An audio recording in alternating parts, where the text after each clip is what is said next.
It is National Suicide Prevention Day today. And everything that I do for this movement, everything that I give to this movement, it is in honor, in memory of my brother. And as you can see, it's a little thing right here. It lights up. I know you can't tell right now, but it lights up. And I just wanted to share that with you guys. I wanted to share this as well.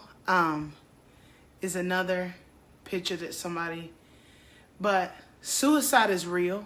Like I said, losing my brother was one of the most difficult things that I think I've ever had to go through, to face. And I always try to, when I'm doing a video, I try to have his picture right there. There's other pictures right there, but let's disregard those.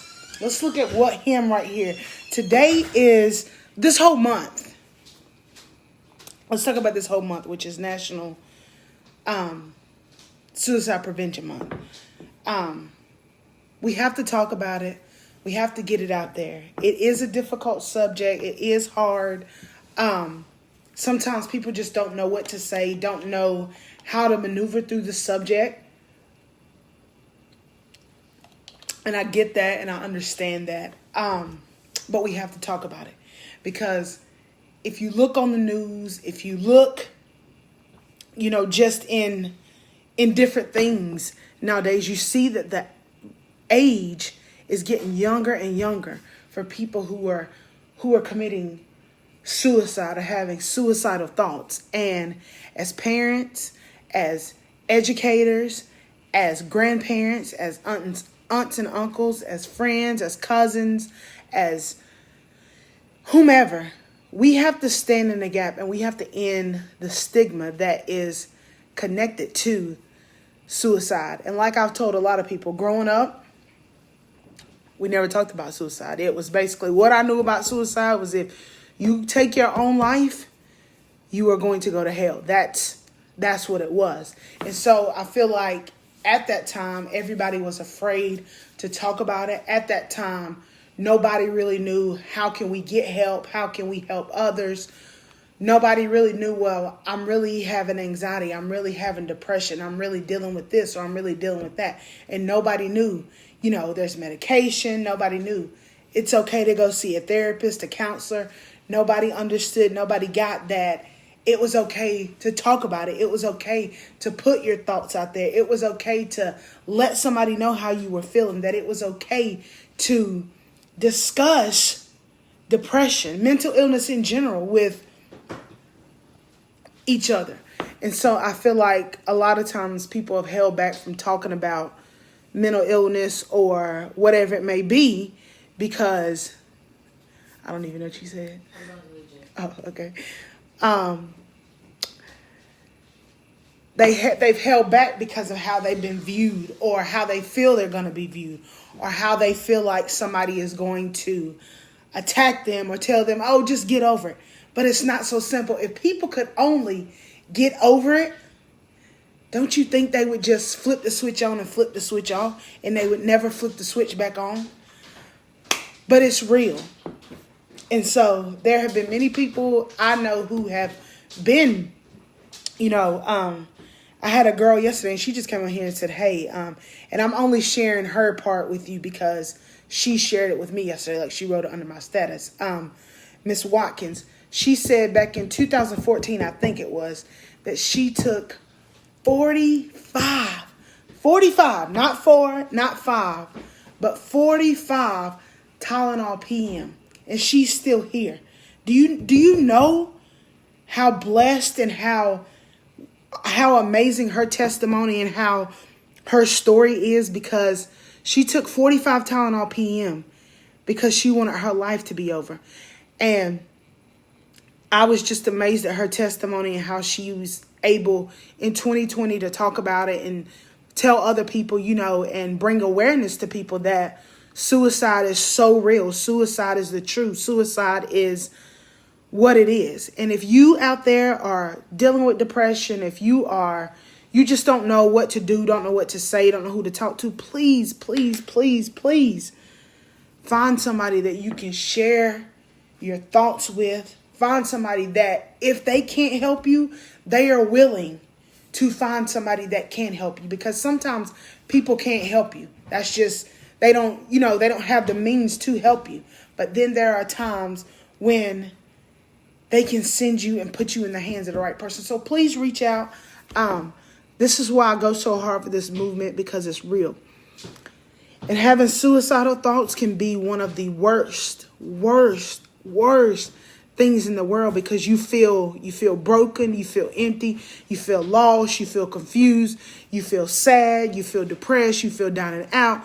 You feel like, life is just what it is. And so we just have to push with this thing. And I know a lot of times, especially for my Christian people, we want to say pray and read your Bible, and that's going to fix it all.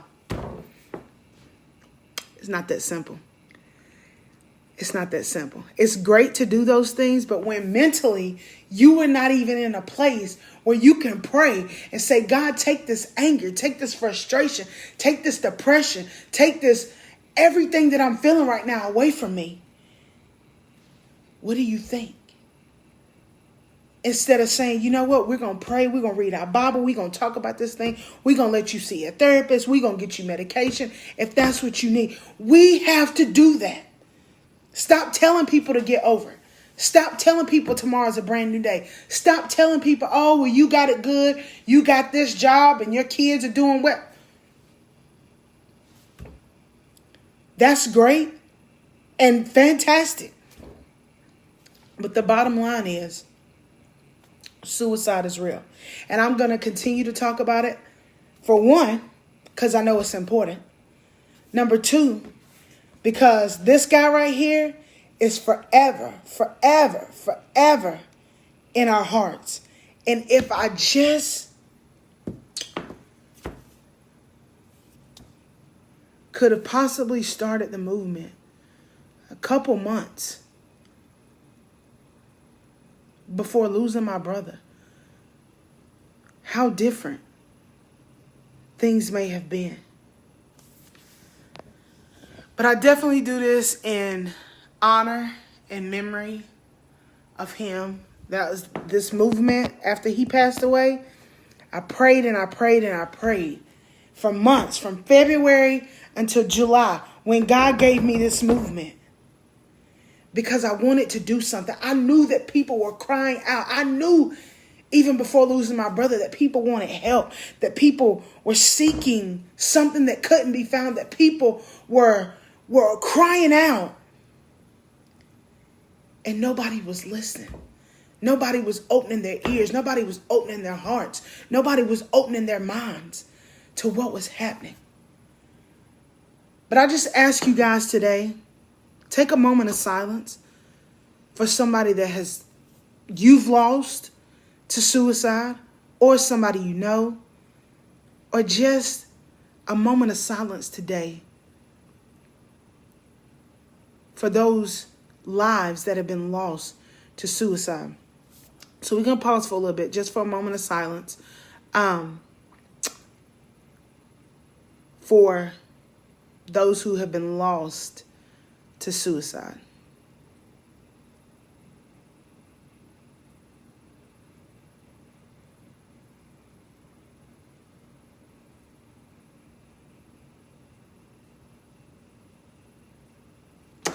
Thank you guys for the moment of silence.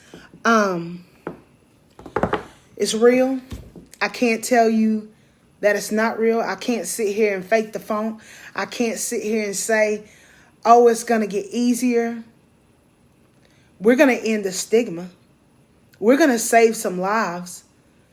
Yes, we are. Let me tell y'all this. When you believe in something, it don't matter if you have 1, 2, 3, 5,000 people standing with you.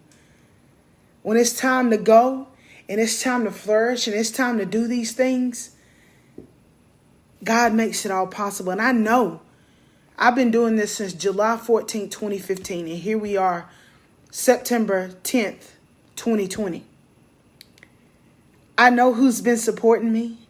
I know who's been sharing posts. I know who's been a part of this movement. I know who said, let me get a t-shirt, a hoodie, or whatever it is. I'm going to say this and I'm going to get off here.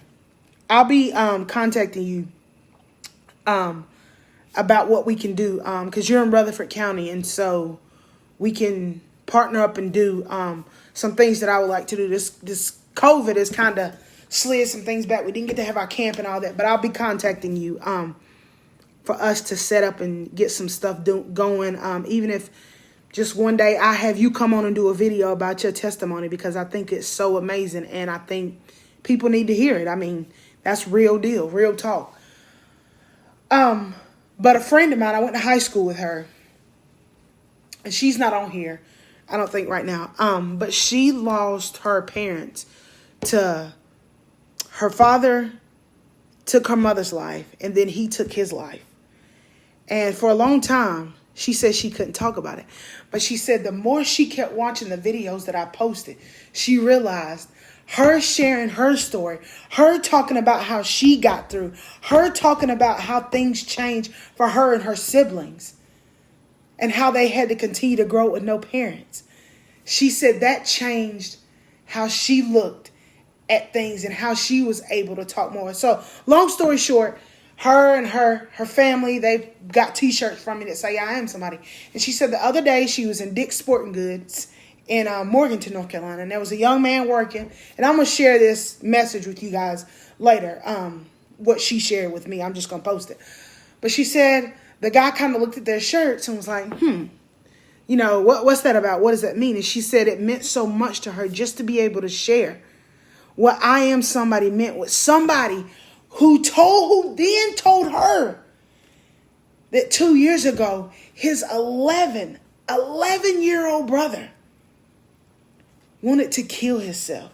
And they didn't know what to do, where to turn, what their options were, how to handle it, how to save him, how to prevent it, how to get those thoughts away. They didn't know what to do, which she said the brother's doing much better now, thank God. But she said she was able to talk about it, and she told a guy to reach out to me and those things. And I'm waiting for him to reach out to me because I would really like to send his brother and him an I Am Somebody shirt. And that's what it's all about, people.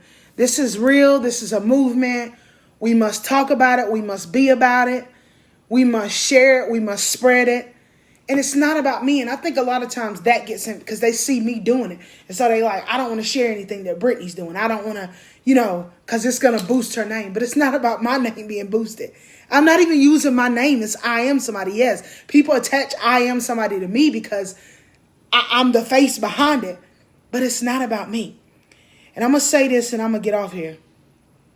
You never know. It could be your mother.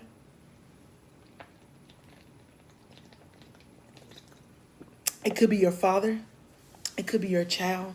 It could be your significant other. It could be your aunt or uncle, friend, best friend, niece or nephew, cousin, coworker who needs you to reach out to them. Stand in the gap. Be what you say you are. Not just for those people who lift you up and put you on a pedestal, but for those people who really can't give you anything right now, who really don't have anything to give you right now.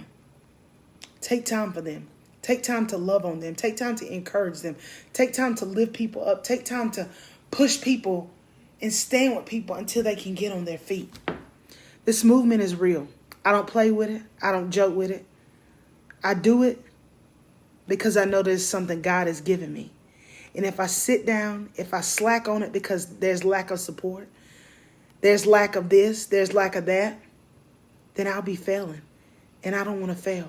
I don't want to lose anybody else to suicide. And if I sit down because my views or my likes or the sharing ain't where it need to be, I'll be failing. But what I won't do